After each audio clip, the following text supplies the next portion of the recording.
몇 가지 한 가지만 확인할게요. 계엄 해제 결의 직후에 대통령이 본인의 방 집무실로 호출했습니까? 직후는 아니고 결심지를 다녀가셔서 그 장관님이 이제 무슨 회의인지 뭔지 모르겠는데 참가하시게 되는데 따라가자 그래서 간 적은 있습니다. 그때 정확한 시간이 기억나십니까? 대통령 방으로? 시간은 정확하진 않지만 2시 02시 한 40분에서 50분 그 사이에 거기서 무슨 지시를 하셨습니까? 지시를 따르지 않고 올라갔는데 그 옆방에 문이 있는데 거기 들어가 있으라 그러셨고 들어가니까 여러분들이 앉아 계셨고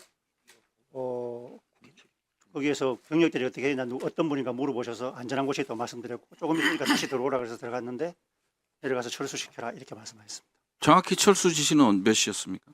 시간은 제가 정확하지 않은데 한 2시 50분에서 3시 어간 사이일 것 같습니다. 3시. 예. 새벽 3시요? 예. 그 지난달 23일 날 윤석열 대통령이 헌법재판소 변론 기일날 계엄 해제 요구 결의가 나오자마자 그러면 1시죠? 바로 장관과 계엄사령관을 즉시 제 방으로 불러서 군 철수를 지시했다.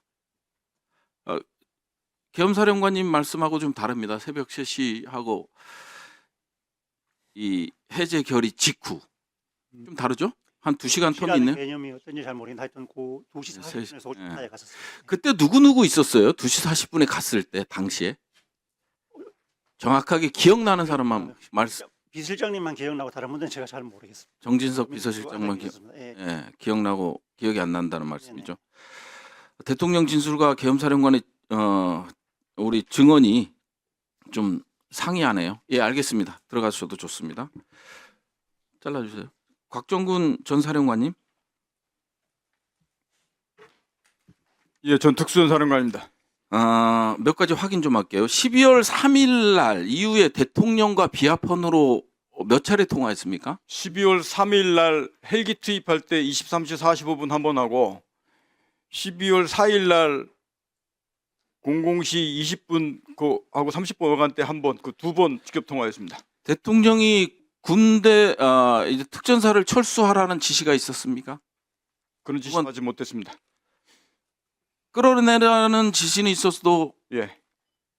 그게 두 번째 통화 내용이었습니다. 두 번째 통화 내용에서 00시 20분에 끌어내라는 지시가 있었고 군대를 철수하라는 지시는 따로 별도로 뭐 1시 이후에 없었습니까? 제가 받지 못했고 아까 말씀드렸듯이 자체적으로 판단하신 겁니까? 예, 김용현 장관한테 제가 철수하겠다고 말씀드리고 병력 임무 중지하고 철수시키기 시작한 겁니다. 그 다음에 이후에 통화하거나 대통령이 전화 온 적 있었습니까? 해제되고 나서? 그 이후는 없었고 12월 6일 날 한 번 오전에 비아폰으로 전화 온 것이 있었는데 저는 제가 안 받았다고 말씀드렸습니다. 6일 날 전화 올 이유가 없는데 전화가 왔네요. 대통령으로부터. 예. 그리고 자꾸 이제 뭐 제보 하면서 하는데 명확히 해주셔야 될 것 같아요. 제가 이제 나중에 불러서 갔지만 민주당이 회유한 적이 있습니까?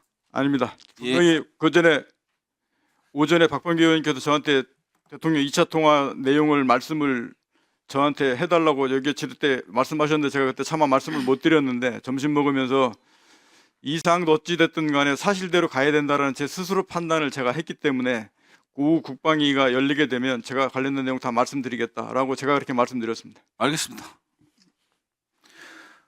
인성환 제2차장님.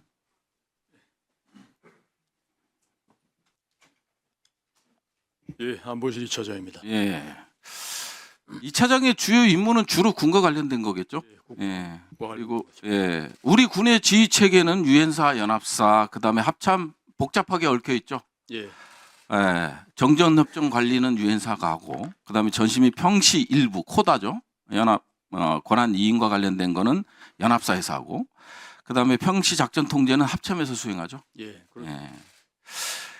그러면 적경 지역에서나 북한 지역 군사작전 수행 시에 안보실로 보고는 됩니까?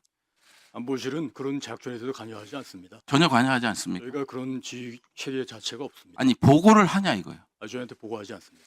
그럼 안보실은 뭘 해요?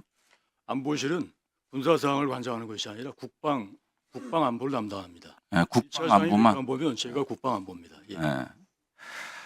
안보실에서 주도해서 예. 평양 무인기 사건을 주도했다. 이런 제보가 있었어요. 한 복수의 관계자로부터. 알고 있습니다. 예. 드론 사령관은 몇 번 만났습니까? 드론 사령관은 전임 드론 사령관은 제가 드론 사령관 방문했을 때 만났고 네. 그 다음 드론 사령관은 8월인가 9월에 저한테 와서 보고를 한번 했습니다. 예, 알겠습니다. 한 번씩. 예, 들어가셔도 좋습니다. 예, 장관 직무대행님. 예, 직무대행입니다. 예, 그 접경 지역하고 북한 지역에서 군사작전 수행 시에 당연히 국방부 장관한테는 보고가 되겠죠? 예, 합참에서 주로 작전이 수행이 되고 관련된 내용은 국방부에 같이 공유를 합니다. 미군에도 사전 협의가 이루어지겠죠? 뭐 관련된 업무가 연합방위 작전이나 네. 또 협조를 해야 되는 것들은 공유가 됩니다. 예, 만일 북한에 무인기를 보내고 대북전단 같은 것을 군이 주도해서 보내면 우리 국방부뿐만 아니라 연합사에도 보고 및 통보가 돼야겠죠? 글쎄 그런 게 맞는 거죠. 그런 과정상에 대해서 제가 답은 어려운데 여러 가지 작전이 수행이 되면 한미 간에 연합되고 공유되는 것이 맞습니다. 혹시 드론사에서 북한 작전 보고 받으셨습니까? 보고받은 적 없습니다. 국군 심지전단에서 북한 작전 보고 받은 적 있습니까? 보고받은 적 없습니다. 합참을 패싱하고 무인기, 대북정단, 제가 상상하기도 싫은 전력을 북한에 보낼 때 보고받은 적이 있습니까? 그런 사실 자체가 없기 때문에 네. 보고받은 사실이 없습니다. 작전 통제 권한이 있는 합참도 모르고 그다음에 정전협정 관리나 평시 일부 작전 통제권을 지닌 유엔사나 연합사도 모르게 소음도가 높은 작전 업무에 부적합한 전력을 북한에 보내면 합리적 의심을 북풍을 유도했다고 볼 수 있는 거 아닙니까? 지금 의원님 말씀하시는 무인기를 북한에 보냈다는 그 전제에 동의하지 않습니다. 그 부분에 대해서는 저희들이 확인해 드릴 수 없다는 명확한 입장을 말씀을 드렸고요. 네. 어찌됐든요. 경로랑 이런 걸 다 받았어요. 물론 NCND 하는 것도 중요하죠. 안보적인 차원에서 북한에 보내는 거. 물론 일반론적으로 여쭤볼게요. 우리는 획득 절차가 있죠.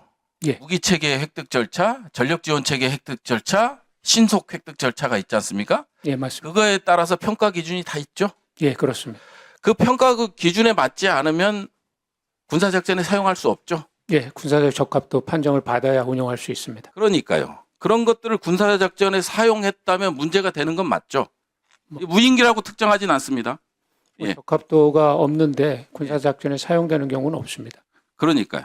예. 그러니까 부풍 유도라고 볼 수 있는 거 아니겠습니까? 이상입니다.